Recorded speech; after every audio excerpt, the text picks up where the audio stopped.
Hey, what's up, everybody? Welcome back to the channel. With me again, frenemy Brian. Yeah, we're back. Let's do it. Let's do it, man. Some more fan-submitted footage. This is from another YouTuber, I guess. This is Triathlon Dan. Thank you, Triathlon Dan, for sending in your footage. We'll try to be gentle. We're not going to tear into you too much, but already strike one for being a triathlete. Sorry about that, man. This is a crit, though, right? He's mixing it up. Good for him. I would be a hypocrite, right, if I were to judge Dan, because I'm a crit boy who has not done a triathlon. He's a triathlete who is now doing a crit. So good for him. This is the Litchfield men's Cat 4 crit. This is in the UK, and it's a windy day, Brian. Yeah, it's super windy, and they're about to blow the whistle. So I think we just need to see how this goes for Dan. And off we go. Dan's ripping it, man. What the Zwift was this start? Oh my God! Oh, geez, that's like my peak power right there, right from the start. Dude, he's got a gap. Okay, so let's talk about his plan then. I think it's as good a time as any to talk about his plan. And it shouldn't be a surprise as a triathlete. He doesn't want to ride with other people. He's like, hey, I'm going to come in for the solo win, right? I mean, I would think so. He's used to being out there alone all day doing Ironmans and stuff. So this 30-minute crit should be a piece of cake to be by yourself, right? Kind of, but I think the wrench in his gears is going to be this course and this wind. Well, maybe not so much the wind, but this course, because it's kind of technical. It's like a hot dog style course, but we just went through that little chicane. He managed to navigate that way better than I was expecting. A brand new crit racer coming from triathlons to navigate. So that looks good. But check out the windmill in the background. We talked about this earlier. We have a serious wind, and then we have a couple of 180s that we have to navigate also. Yeah, I think the slinky was real on the course like this. When you have kind of these U-turns and you have these kind of 180s with the wind changing at each one, like, you know, your positioning is key. And Dan had also mentioned, besides being a breakaway rider, he also wanted to stay safe. And I will say that, you know, riding at the front of a race that's windy with chicanes and 180 turns, like, being at the front is the safe way to go. So check one for Dan. You know, good job. You're staying safe at the start. But it's costing him all sorts of power. Look at him now. I mean, he just did like 700 out of that corner, and now he's sustaining like 400 watts, it feels like. That's a lot of power. Granted, this is only like a 35-minute crit, so it's not an Ironman or anything like that, but that's still, to me, that's an unsustainable amount of power. I don't think I could do 400 for 30 minutes. I think it'd be hard-pressed these days, Brian, to do 300 for 30 minutes. So this is a tough effort. And finally he gets off the front.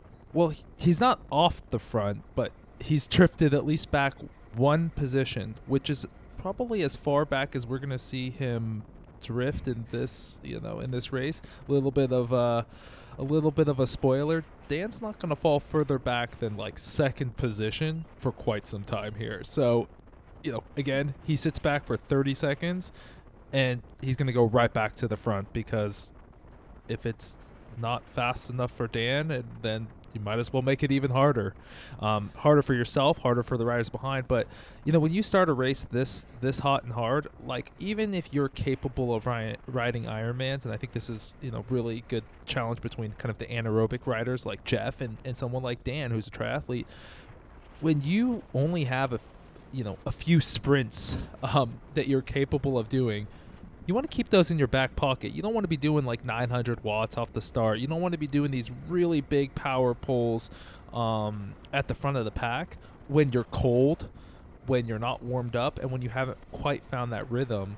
Like, going out this corner and doing another 900 watts, like, that was probably one of only a few bullets that he ultimately has as, sprint bullets that he has. We definitely know he has bullets because, Ironmans. Yeah, you gotta be mindful of when you're doing those efforts. Like, if it's into a headwind and you're just dragging the field along with you, that's probably a bad idea. But check it out, Brian. A little bit of daylight. They came around that chicane, that hairpin, and they were hit with the tailwind. And suddenly they have a gap. I mean, it wasn't like the traditional, hey, I'm going to do this big attack from the slingshot position we've talked about so much.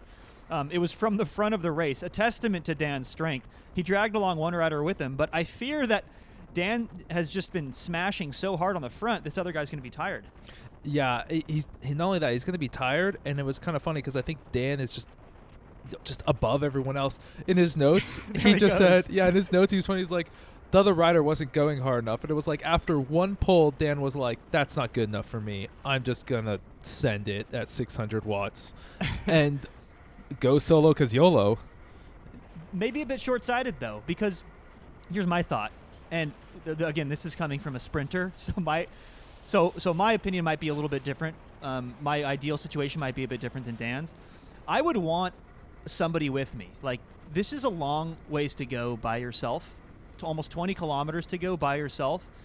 That's Dan's power profile. So maybe this is exactly what Dan wanted. But still, like, solo in the wind this far, even if the rider you're with isn't going quite as fast as you want, you at least don't attack them. My thought would be, let me keep him with me. Even if he's skipping pulls and whatnot, like, get a few pulls out of him over the course of the next 15 kilometers, let's say, and then attack him in the tailwind, like obviously Dan has demonstrated he's capable of doing. Yeah, and, one more rider in the breakaway is one less rider behind chasing you down. So always important to keep them there, even if they're just sitting on.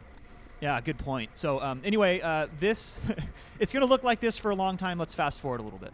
All right, so Dan's caught, but man, look at the damage done. Like, he was out there for most of this race, and there was only a very select, small group of riders that was able to track him down, and they are, like, visibly tired. Look at them rocking on their bikes. There are lapped riders, there are dropped riders, they're all over the place. Dan absolutely destroyed this field.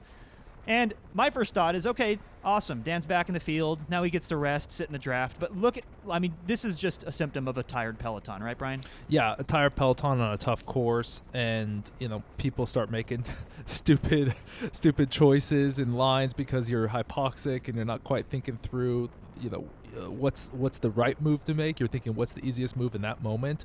There's a little bit of self-preservation, and that can get compounded by 5, 6, 7 riders who are in front of you, all also hypoxic, because guess what? They were chasing you down, Dan, for this entire race. And so, the slinky effect gets real through these corners in the last few laps. And you would think, okay, like you said, he'd be recovering, but that heart rate is still up there. Yeah, it's still up there. I was about to say, yeah, it was almost like it's like the same heart rate when he was off the front solo. He just had to close down that big gap to these front riders. And what does Dan do?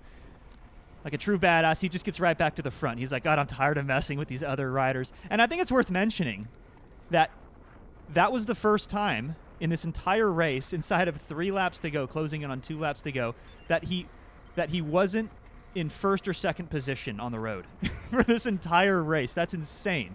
The power on this guy, right? Yeah, I mean, it's funny to think that. It's like, drafting is allowed in these crits, Dan. You can. Yeah, this is not a triathlon, dude. You can draft if you want. It's also not a Zwift race. Like, the dude is just strong. I think he's one of these classic cases of, like, dude, once he figures out, like, the basics of, like, hey, I can draft and I can implement some strategies and I can use this power, right? This, like, raw talent I have in very select moments of the race and really put the herd on, because I think you flip-flopped it, right? I think he's still on the front, by the way. I think he flip-flopped it. I think what he should have done is waited. People just are going to get tired on a technical course in the wind, and I think now he should have been attacking off the front, right? Yeah, I mean, and he's trying to, and he's going for it, but he did, in fact, use bullets for quite some time of this race. And that was really close. He was using every inch of that road to not go into those little rumble strips and stuff. So, he went on the attack there, and he still is going on the attack. But, I mean, I think fresh Dan legs with 2K to go, I don't think anybody could have touched him.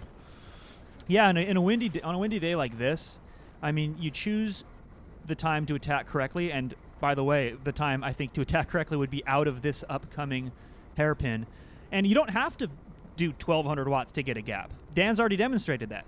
You just have to, take a good line through this corner, put your head down, and do something more like 700-800 watts for 10 seconds. And then that's how Dan got a gap earlier. And that would be my approach if, we could do the hindsight game and tell Dan what to do before he jumped in this race. If I was his coach and he's lining up for this race, that's what I would tell him to do. It's just always so hard to go from 20 Ks out by yourself. But it looks like this other rider got the message. I mean, this is exactly what I was just saying. I think the right approach would be if you want to go on a solo attack. This guy's blowing through, bell lap, solo attack. This is looking pretty strong. Ryan, go solo because YOLO? Yeah, respect. I mean, both of these guys. I mean, this is all about solo on this day, right? And I will give Dan props here. he didn't waste a moment to respond. Like he did give it as much as he could when that rider did attack him. Like he didn't hesitate, because like I think with 1K to go, hesitation, that's like, that's advantage to the breakaway right there. Like even if it's just a second. The problem is Dan had been on the front for, I don't know, a lap and a half up until that point. So even with that, he's still going at 400 watts here. It's seriously impressive what he's doing here, just spending the entire time on the front here. Again, drafting is allowed, Dan. You can flick the elbow and have one of these guys help you come through. And yeah, I was gonna say he needs help, man. He was off the front by himself for most of this race, and now the whole field is leaning on him again to chase that late race attack down. It's looking really good for the breakaway. Yeah, and it was kind of funny, if you looked in the rear cam, you saw these guys like sprinting up the outside, and Dan like sensed that they were coming and did like 700 watts. He's like, you're not coming by me before this corner, and he protects the inside line, and then is probably going to drop like, I don't know, another like 700, 800, 900 watts. Yep, there it is, 900 watts, no big deal, out of the corner once again, and just opens up a gap. This is 200 meters to go. This is the sprint. This is it. This is into the tailwind, and he put in a gap on these guys. Pretty impressive, man. I mean, the numbers aren't crazy impressive for your traditional sprint, but you have to keep in mind how much work that Dan did leading up to this moment. So to cross the finish line in second, amazing achievement for his first crit. And what was it, 370 watts normalized for this race, pulling down second. He probably could have done 220 watts normalized in this race if he would have been a bit more diligent and thoughtful about his moves. But he'll figure that out. This is his first mass start race, and you can draft, Dan. It's okay.